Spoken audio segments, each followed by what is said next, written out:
Puss in the Boots. There was a miller whose only inheritance to his 3 sons was his mill, his donkey, and his cat. The division was soon made. They hired neither a clerk nor an attorney, for they would have eaten up all the poor patrimony. The eldest took the mill, the second the donkey, and the youngest nothing but the cat. The poor young fellow was quite comfortless for having received so little. "My brothers," said he, "may make a handsome living by joining their shares together. But for my part, after I have eaten up my cat, and made myself a muff from his skin, I must then die of hunger." The cat, who heard all this but pretended otherwise, said to him with a grave and serious air, "Do not be so concerned, my good master. If you will but give me a bag, and have a pair of boots made for me, that I may scamper through the dirt and the brambles, then you shall see that you are not so poorly off with me as you imagine." The cat's master did not build very much upon what he said. However, he had often seen him play a great many cunning tricks to catch rats and mice, such as hanging by his heels or hiding himself in the meal, and pretending to be dead. So he did take some hope that he might give him some help in his miserable condition. After receiving what he had asked for, the cat gallantly pulled on the boots and slung the bag about his neck. Holding its drawstrings in his forepaws, he went to a place where there was a great abundance of rabbits.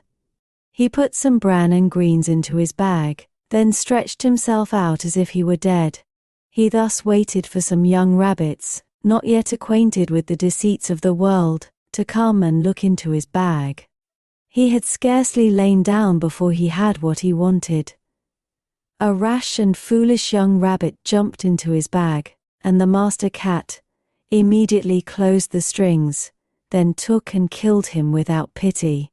Proud of his prey, he went with it to the palace, and asked to speak with his majesty. He was shown upstairs into the king's apartment, and making a low bow said to him, "Sir, I have brought you a rabbit from my noble lord, the master of Carabas." For that was the title which the cat was pleased to give his master.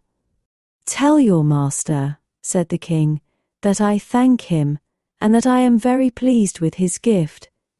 Another time he went and hid himself in a grain field. He again held his bag open, and when a brace of partridges ran into it, he drew the strings, and caught them both. He presented these to the king, as he had done before with the rabbit. The king, in like manner, received the partridges with great pleasure, and gave him a tip. The cat continued, from time to time for 2 or 3 months, to take game to his majesty from his master.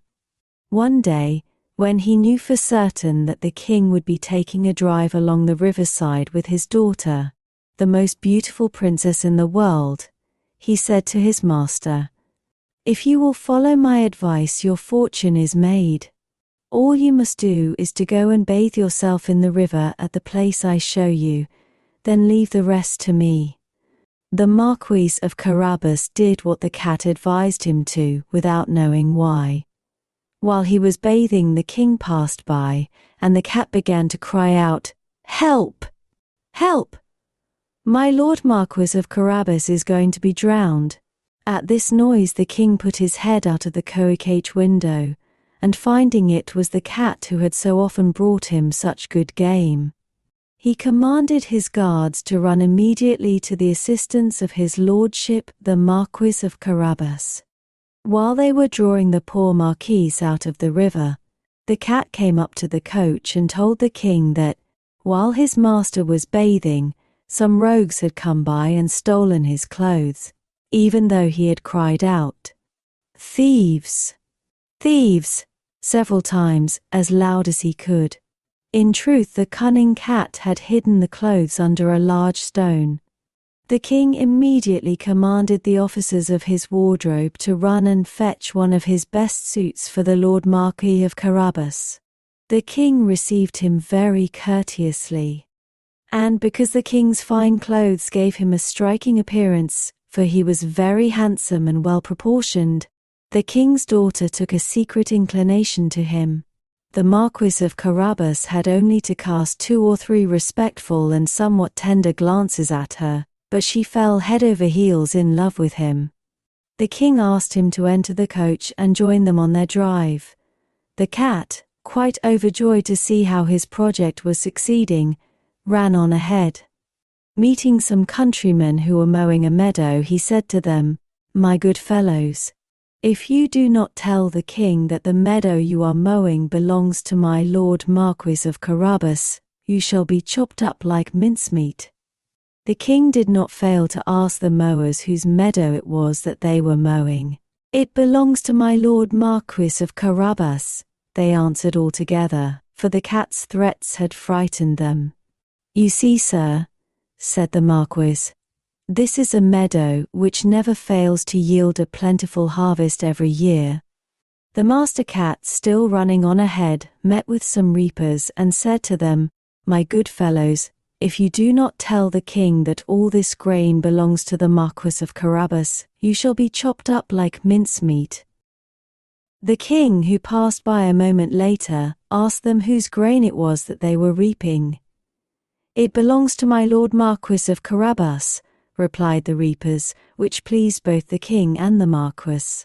The king congratulated him for his fine harvest. The master cat continued to run ahead, and said the same words to all he met. The king was astonished at the vast estates of the Lord Marquis of Carabas.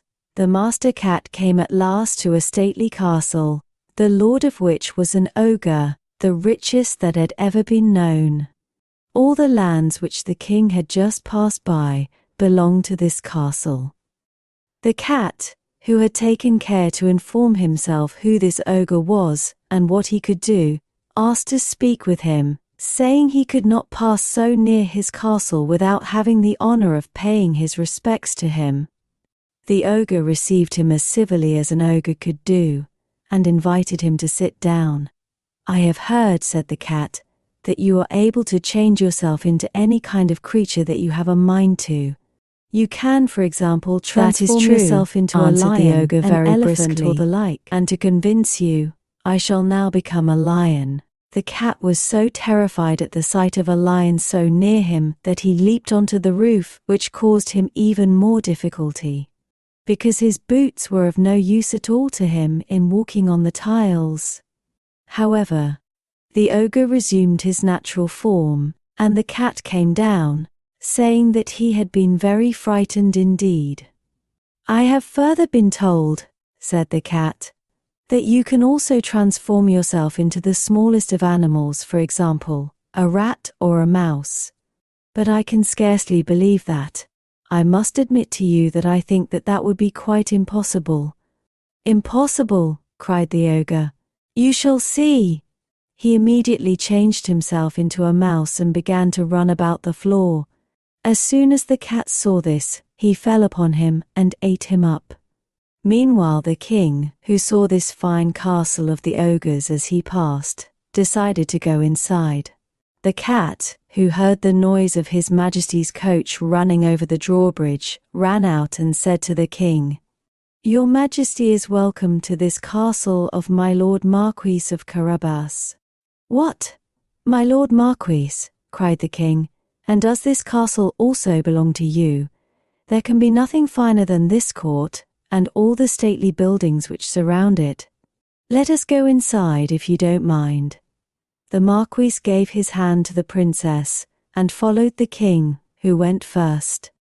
They passed into a spacious hall, where they found a magnificent feast, which the ogre had prepared for his friends, who were coming to visit him that very day, but dared not to enter, knowing the king was there.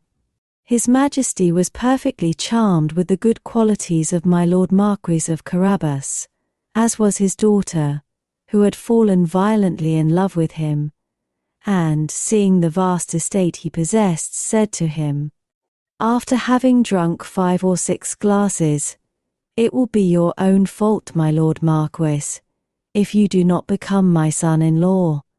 The Marquis, making several low bows, accepted the honor which His Majesty conferred upon him, and forthwith, that very same day, married the princess. The cat became a great lord, and never again ran after mice, except for entertainment. And so, the Marquis of Carabas and the beautiful princess were happily married and lived peacefully in a grand castle. The clever cat spent the rest of his days as a lord, only chasing mice for fun from time to time. Dear children, remember that anything is possible. Just like the clever cat, even small things can lead to great outcomes. Sweet dreams, and good night.